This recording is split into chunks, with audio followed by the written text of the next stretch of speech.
gonna be at the Ghana Independence this year in Finland, and I want to invite you to be there.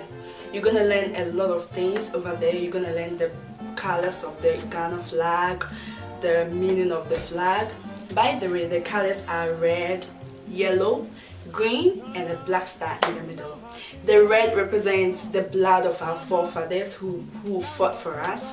The yellow represents our mineral resources like gold. The green represents our agriculture like the forest. And then the black represents the hope of Africa. So I want you to come and then enjoy the celebration with me, and you're going to learn everything about Ghana. Thank you so much.